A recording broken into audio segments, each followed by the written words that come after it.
Hello everyone. मेरा नाम है दीप्ति भारद्वाज और आप देख रहे हैं मेरा YouTube channel @maths with Deepti, जहां हम पढ़ते हैं बीएससी मैथमेटिक्स का टॉपिक सेट। तो देखते हैं सेट की डेफिनेशन क्या कहती है। A well defined collection of distinct object is called set. यहां पर एक टर्म यूज हुई है वेल डिफाइंड। इस वेल डिफाइंड का मीनिंग क्या होता है?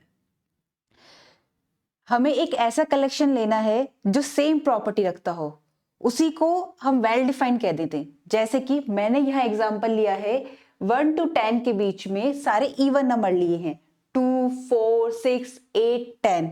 यहाँ पर कोई भी ऑड नंबर नहीं है, सारे के सारे यानी ये जो कलेक्शन लिया है इस सारे एलिमेंट की जो प्रॉपर्टी है वो सेम है। और वो सेम प्रॉपर्टी क्या है? Even number.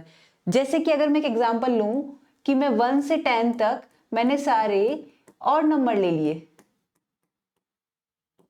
तो इस कलेक्शन की सेम प्रॉपर्टी क्या हुई? Odd number. और इस कलेक्शन की सेम प्रॉपर्टी क्या हुई? Even number. तो ऐसा बिल्कुल नहीं हो रहा कि जब मैं ऑड नंबर ले रही हूं तो इसमें कोई इवन नंबर आ रहा है तो वो सेम प्रॉपर्टी नहीं रखेगा। ऐसे ही ना इसमें हो रहा है कि यहाँ पे कोई ऑड नंबर आ रहा है, तो जो कलेक्शन सेम प्रॉपर्टी रखता है उसे हम सेट बोल देते हैं। आगे बढ़ते हैं। Singleton set. A set having only one element is called singleton set. कोई भी सेट में सिर्फ एक ही एलिमेंट होगा तो वो सिंगलटन सेट होगा। For example even prime number. Even prime number क्या होता है? 2। और इसी को हम स्मॉलेस्ट प्राइम नंबर भी बोलते हैं। आगे बढ़ते हैं। एम्प्टी सेट या null set. A set having no element is called as empty set. It is denoted by phi, या फिर इसे इस तरह से कर्ली ब्रैकेट में लिख देते हैं और अंदर कुछ नहीं लिखते, यानी एक सेट लिखेंगे उसमें कोई एलिमेंट नहीं होता, ऐसे इसे डिनोट करते हैं। Next, subset. A set is called a subset of the set B if for all x belongs to A then x belongs to B. It is expressed as A subset B. For example, मेरे पास कोई set है A और एक कोई set है B। Set A के element 2, 3, 5 है, set B के एलिमेंट 1, 2, 3, 4, 5 है। अब एक बात बताती हूँ मैं आपको, कोई सेट A कोई सेट B का सबसेट तब कहलाएगा जब सेट A के सारे एलिमेंट B में कंटेन कर रहे होंगे, तब सेट A सेट B का सबसेट कहलाएगा। एग्जाम्पल के लिए मैंने ये लिया है, यहाँ पे A सेट में 2, 3 और 5 ये नंबर आ रहे हैं और ये ही 2, 3, 5 इसके अंदर आ रहे हैं। It mean set A set B में कंटेन कर रहा है, तब हम कह देंगे कि हाँ सेट A सेट B का सबसेट होगा। इस तरह से डिनोट करते हैं इसे। Next, cardinality of a set A। Cardinality क्या होती है किसी सेट की? सिंपल सा है, कोई भी सेट है उसमें जितने भी एलिमेंट होते हैं उन्हें काउंट करो, काउंट करके जो नंबर आता है वो उस सेट की कार्डिनलिटी होती है। फॉर एग्जाम्पल मैंने कोई सेट लिया है, कोई सेट है मेरे पास A और A, B, C and D ये इसके एलिमेंट है। तो अगर हम इसे काउंट करें 1, 2, 3 एंड 4 तो इस सेट की कार्डिनलिटी क्या होगी? 4। और इसको डिनोट कैसे करते हैं? या तो एन ऑफ ए यानी कार्डिनलिटी ऑफ ए, या फिर mode of a cardinality of a, या फिर हैश ए, इस तरह से इसे डिनोट करते हैं। आगे बढ़ते हैं। Power set. The family of all subsets of a set A is called the power set.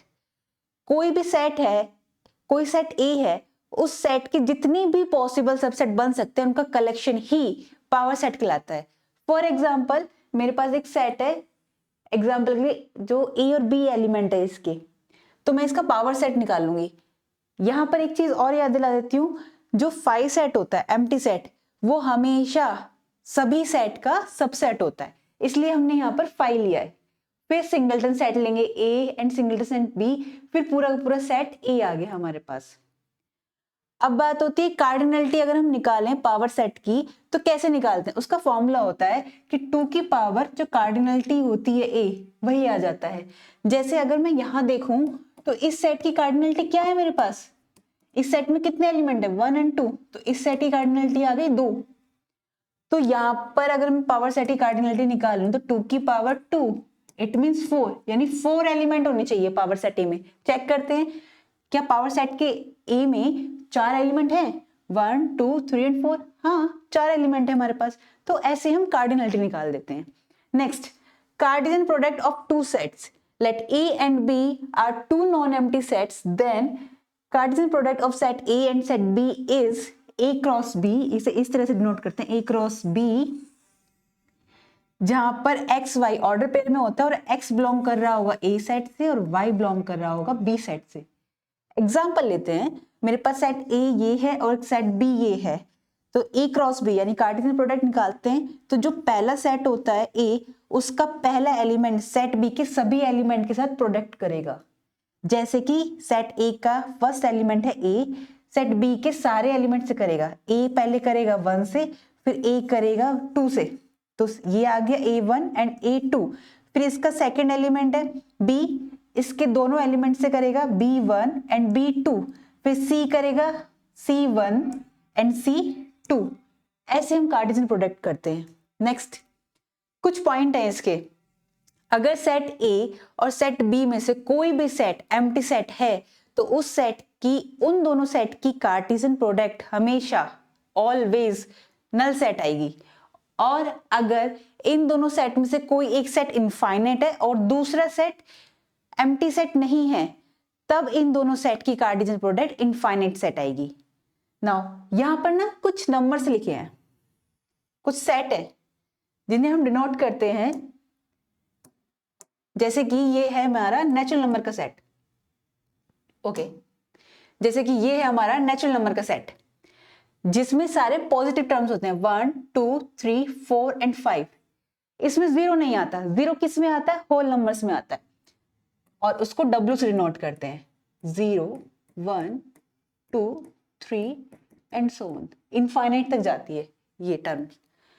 ये होल नंबर का सेट हो गया, ये नेचुरल नंबर का सेट हो गया। नेक्स्ट होता है हमारा इंटीजर नंबर का सेट, जिसे हम Z या I से डिनोट करते हैं, जिसमें सारी पॉजिटिव टर्म्स आएंगी, सारी नेगेटिव टर्म्स आएंगी विद 0। ठीक है, आगे बढ़ते, ये होता है रेशनल नंबर का सेट, जो P अपॉन Q की फॉर्म में होगा, जहां पर Q does not equal to 0 और P और Q हमेशा इंटीजर नंबर के सेट से आएंगे। जैसे मैंने ये एग्जांपल लिया 1/2, यहाँ पर 2 जो है 0 नहीं है, तो हमारी ये वाली कंडीशन सेटिस्फाई हो गई। और P और Q ये दोनों के दोनों मेरे इंटीजर नंबर से हैं, है ना, 1 एंड 2 इंटीजर नंबर में आते हैं, तो इट मीन्स ये रेशनल नंबर है। नेक्स्ट, ये होता है इरेशनल नंबर का सेट, जो नंबर्स हमारे रेशनल नहीं होते उन्हें हम इरेशनल कहते हैं, जैसे कि √2 √3, ये इरेशनल नंबर है। ये होता है हमारा रियल नंबर का सेट, जिसमें सारी पॉजिटिव टर्म्स होती हैं, नेगेटिव टर्म्स होती है विद 0। अब यहाँ पर एक कंफ्यूजन आता है कि यहाँ पर भी इसी तरह से डिनोट किया गया है और यहाँ पर भी इसी तरह से एक्सप्लेन किया गया है, तो इन दोनों में डिफरेंस क्या है, मैं बताती हूँ आपको। यहाँ पर इंडिविजुअल जो नंबर लिखे गए हैं वो ही ले सकते हैं हम, जैसे 1 2 या 3, लेकिन कभी भी ऐसा नहीं होगा कि इन दोनों नंबर्स के बीच का कोई भी नंबर हम इंटीजर में ले लें, वो हम रियल में लेंगे। जैसे कि 0 और 1 के बीच में अगर मुझे 0.5 लेना है, 0.4 लेना है, 0.67 लेना है, तो वो हम सिर्फ रियल नंबर में ले सकते हैं। तो ये डिफरेंस है इंटीजर नंबर के सेट में और रियल नंबर के सेट में। आगे बढ़ते हैं, कॉम्प्लेक्स नंबर जिसे C से डिनोट करते हैं और x प्लस IY की फॉर्म में लिखते हैं, जहां x रियल नंबर से बिलोंग करेगा और y रियल नंबर से बिलोंग करेगा। फॉर एग्जाम्पल मैंने लिया यहाँ पे 5 + 7i, ये हमारा कॉम्प्लेक्स नंबर है, जहां पर 5 और 7 हमारे रियल नंबर से आ रहे हैं, लेकिन ये टर्म हमारी कहलाती है रियल टर्म, और ये वाली टर्म हमारी कहलाती है इमेजिनरी टर्म कॉम्प्लेक्स नंबर में। तो आज का टॉपिक यहीं खत्म होता है, नेक्स्ट क्लास में हम नेक्स्ट टॉपिक पढ़ेंगे। तब तक के लिए आप खुश रहिए और पढ़ते रहिए। नमस्कार।